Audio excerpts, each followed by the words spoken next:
नमस्कार मंडळी, श्री स्वामी समर्थ. स्वागत आहे तुमचं माझ्या यूट्यूब चॅनलवरती. आजचा दिवस तुम्हा सर्वांना खूप छान, सुखाचा, समाधानाचा जाऊ देत, हीच मी स्वामींच्या चरणी प्रार्थना करते आणि आजच्या या नवीन व्हिडिओला सुरुवात करते. पण त्या अगोदर तुम्ही माझ्या चॅनलवरती जर नवीन असाल तर चॅनलला पण लगेच सबस्क्राईब करा आणि कमेंटमध्ये श्री स्वामी समर्थ लिहायला अजिबात विसरू. अक्षय तृतीयेच्या दिवशी आपण माता लक्ष्मीची पूजा तर करतोच, पण तिची कृपा आपल्या घरात कायम राहावी, धनधान्य कधीही कमी पडू नये आणि घरात नेहमी सुख समृद्धी नांदावी, यासाठी या दिवशी काही खास उपाय करणं खूप महत्त्वाचं मानलं जातं. उद्या 19 एप्रिल 2026 रोजी म्हणजेच रविवारी अक्षय तृतीया आली आहे आणि हा दिवस 3.5 शुभ मुहूर्तांपैकी एक अत्यंत पवित्र आणि प्रभावी मुहूर्त मानला जातो. त्यामुळे या दिवशी केलेल्या प्रत्येक चांगल्या गोष्टीला विशेष महत्त्व असतं अशी श्रद्धा आहे. तर या दिवशी केलेलं दान, जप, पूजा आणि खरेदी यांचा कधीही क्षय होत नाही, म्हणजे त्याचं फळ दीर्घकाळ टिकतं आणि आयुष्यात सकारात्मक बदल घडवू शकतं. या दिवशी आपण सोनं चांदी खरेदी करतो, लक्ष्मी मातेचं पूजन करतो, पण फक्त इतकंच न करता जर काही साधे आणि प्रभावी उपाय केले तर माता लक्ष्मीची कृपा आपल्या घरामध्ये स्थिर राहते आणि घरात धन, सुख, शांती आणि भरभराट कायम राहतं असं मानलं जातं. म्हणूनच आजच्या या व्हिडिओमध्ये मी तुम्हाला एक अतिशय सोपा पण प्रभावी असा उपाय सांगणार आहे, जो तुम्ही या अक्षय तृतीयेच्या दिवशी नक्की करून पाहू शकता. असं मानलं जातं की या दिवशी तुम्ही सोनं चांदी खरेदी केली नाही तरीही चालेल, पण जर तुम्ही तांदळाच्या डब्यात एक खास वस्तू योग्य पद्धतीने ठेवली तर त्याचा खूप चांगला परिणाम आपल्या घरावर आणि आर्थिक परिस्थितीवरती दिसून येतो आणि घरातील गरिबी आणि दरिद्रता हळूहळू दूर होण्यास मदत होऊ शकते. तर ही वस्तू नेमकी कोणती आहे, ती कधी आणि कशा प्रकारे तांदळाच्या डब्यात ठेवायची आणि हा उपाय करताना कोणत्या गोष्टी लक्षात ठेवायच्या, याची सगळी माहिती मी आजच्या व्हिडिओमध्ये तुमच्यासोबत शेअर करणार आहे. त्यामुळे व्हिडिओ हा स्किप न करता शेवटपर्यंत नक्की पहा, जेणेकरून तुमच्यापर्यंत योग्य ती माहिती पोहोचेल. आणि तुम्ही माझ्या चॅनलवरती जर नवीन असाल तर चॅनलला पण लगेच सबस्क्राईब करा आणि बेल आयकनला सुद्धा प्रेस करा, म्हणजे मी जेव्हा कधीही नवीन व्हिडिओज अपलोड करेन त्याचं नोटिफिकेशन सर्वात आधी तुम्हाला मिळेल आणि तुमचा एकही व्हिडिओ हा मिस होणार नाही. तसेच हाय बटन देखील क्लिक करा. आजच्या या व्हिडिओमध्ये तुम्हाला मी जो उपाय सांगणार आहे तर तो तुम्हाला उद्या 19 एप्रिल म्हणजेच अक्षय तृतीयेच्या दिवशी करायचा आहे आणि या दिवशी सकाळपासून ते संध्याकाळपर्यंत तुम्हाला जेव्हा वेळ मिळेल तेव्हा हा उपाय श्रद्धेने करायचा आहे, कारण वेळेपेक्षा तुमची भावना आणि विश्वास जास्त महत्त्वाचा असतो. असं समजा की त्या दिवशी तुम्हाला सोनं चांदी खरेदी करता आलं नाही किंवा इतर काही मोठे विधी करणं शक्य झालं नाही तरी हरकत नाही, पण हा छोटासा उपाय तुम्ही नक्की करा, कारण आपल्या घरातील स्वयंपाकघर हे खूप पवित्र आणि समृद्ध मानलं जातं आणि असंही म्हटलं जातं की तिथे माता लक्ष्मीचा वास असतो. म्हणूनच त्या ठिकाणी केलेले उपाय जे आहेत तर ते लवकर फळ देतात.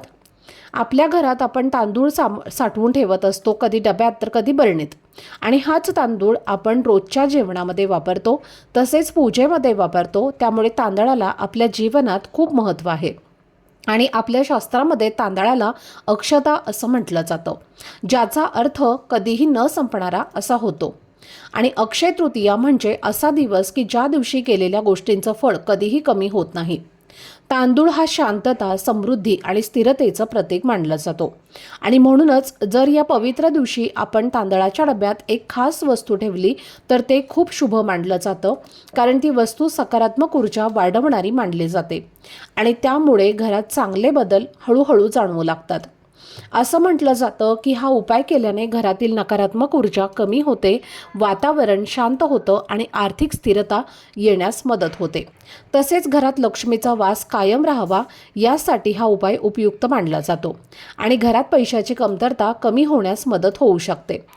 तसेच जेव्हा तुम्ही ही वस्तू तांदळात ठेवता आणि नंतर त्या तांदळाचा वापर करून जेवण बनवलं जातं तेव्हा घरातील लोकांच्या स्वभावातही शांतता येते, राग कमी होतो आणि एकमेकांमध्ये समज वाढते. त्यामुळे घरातले वातावरण अधिक सुखद होतं. प्राचीन काळापासून तांदूळ हा अन्न आणि समृद्धीचं प्रतीक मानला गेला आहे, कारण तो आपल्या रोजच्या जीवनाचा आधार आहे आणि म्हणूनच अशा शुभ दिवशी तांदळाशी संबंधित उपाय करणं विशेष फलदायी मानलं जातं.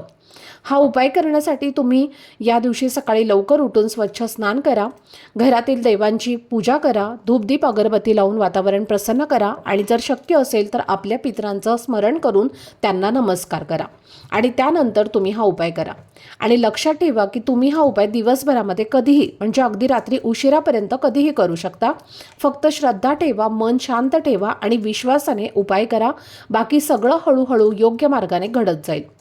आता आपल्या स्वयंपाकघरामध्ये जो तांदळाचा डबा आहे किंवा एखाद्या बरणीमध्ये तुम्ही तांदूळ साठवून ठेवलेले असतील तर त्यामध्ये तुम्हाला एक हळकुंड टाकायचा आहे. तांदूळ हे मांगल्याचं प्रतीक आहे, तर हळद ही विष्णू आणि लक्ष्मीला अत्यंत प्रिय आहे. याच तांदळाच्या डब्यात अक्षय तृतीला एक अख्खं हळकुंड ठेवा. या उपायाने घरातील धान्य अक्षय राहतं आणि शुभ कार्यांमध्ये येणारे अडथळे तर दूर होतात. तसेच माता लक्ष्मी आपल्या घरात निवासस्थान करते आणि घरामध्ये कधीही धनधान्य, संपत्ती, पैसा आपल्याला कमी पडत नाही. आणि म्हणून तुम्ही आवर्जून एका लाल रंगाच्या कपड्यामध्ये एक हळकुंड ठेवायचा आहे आणि त्या हळकुंडासोबतच ₹1 नाणं सुद्धा ठेवायचं आहे. जर तुमच्याकडे चांदीचं नाणं असेल तर ते तुम्ही ठेवू शकता आणि त्याची पोटली तयार करून तुम्हाला तांदळाच्या डब्यामध्ये ठेवायची आहे. आता या डब्यातले तांदूळ संपल्यानंतर ती पोटली तशीच राहू द्या आणि पुन्हा नवीन तांदूळ तुम्हाला भरायचा आहे. तर अशा पद्धतीने ही एक वस्तू अक्षय तृतीयेला तांदळाच्या डब्यामध्ये ठेवायची आहे. त्याचबरोबर आपल्या स्वयंपाकघरामध्ये साखरसुद्धा आपण ठेवत असतो. घरातील कोणी हा व्यक्ती चहा पितच असतो आणि त्यामुळे एकही स्वयंपाकघर असं नाही की जिथे साखर नसेल. साखर जी आहे तर ती आपल्या आयुष्यामध्ये गोडवा निर्माण करते. साखर हे गोडव्याचं प्रतीक आहे आणि म्हणून आपल्याला अक्षय तृतीयेच्या दिवशी आपल्या घरात नेहमी आनंद आणि गोडवा हा टिकून राहावा. आपल्या कुटुंबामध्ये जे काही वादविवाद आहेत तर ते दूर व्हावे, घरात सुख समृद्धी ही कायम राहावी, यासाठी साखरेच्या डब्यामध्ये तुम्हाला एक दालचिनीचा तुकडा ठेवायचा आहे. कारण दालचिनी ही समृद्धी आणि नशिबाचं प्रतीक मानले जाते. साखरेच्या डब्यात दालचिनीचा तुकडा ठेवल्याने कुटुंबातील सदस्यांमध्ये प्रेम वाढतं आणि उत्पन्नातील नवीन सोर्स म्हणजेच जे मार्ग आहेत तर ते निर्माण होतात. आणि म्हणूनच साखरेच्या डब्यामध्ये तुम्हाला आवर्जून 1 ते 2 दालचिनीचे तुकडे जे आहेत तर ते आवर्जून ठेवायचे आहेत. आता साखर संपली की ते तुकडे तसेच राहू द्या, पुन्हा नवीन साखर डब्यामध्ये भरून ठेवायचे आहे. त्याचबरोबर आपल्या स्वयंपाकघरामध्ये अजून एक महत्त्वाची आणि लक्ष्मीकारक वस्तू असते, ते म्हणजे मीठ. आता मीठ जे आहे तर त्याला लक्ष्मीचा भाऊ म्हटलं जातं. मीठ हे नकारात्मक ऊर्जा दूर करण्याची खूप प्रभावी मानले जाते आणि नकारात्मक ऊर्जा दूर करण्यासाठी सुद्धा खूप प्रभावी मानलं जातं. आणि म्हणून या अक्षय तृतीयेच्या दिवशी मिठाच्या बरणीमध्ये 5 लवंगा टाकून ठेवा. लवंगा आणि मिठाचं हे मिश्रण आपल्या घरातील दारिद्र्य, गरिबी दूर करण्यासाठी आणि सकारात्मक ऊर्जा निर्माण करण्यासाठी, सकारात्मक ऊर्जा लक्ष्मी आपल्या घराकडे आकर्षित करण्याचं काम करतं. या उपायामुळे कर्जातून मुक्ती मिळते, कर्ज फेडण्यासाठी योग्य मार्ग मिळतो आणि म्हणून तुम्ही नक्कीच अक्षय तृतीयेला मिठाच्या डब्यामध्ये 5 लवंगा या आवर्जून टाकायच्या आहेत.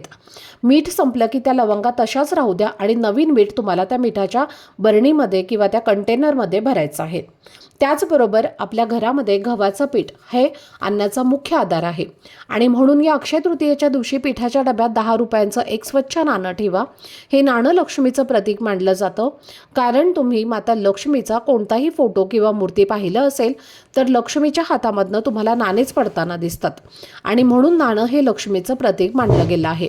आणि हेच नाणं पिठाच्या डब्यामध्ये ठेवल्याने अन्नामध्ये बरकत येते, आपला आर्थिक ओघ जो आहे तर तो वाढत असतो आणि म्हणून गव्हाच्या पिठामध्ये एक ₹10 नाणं जे आहे तर ते कायमस्वरूपी ठेवावं.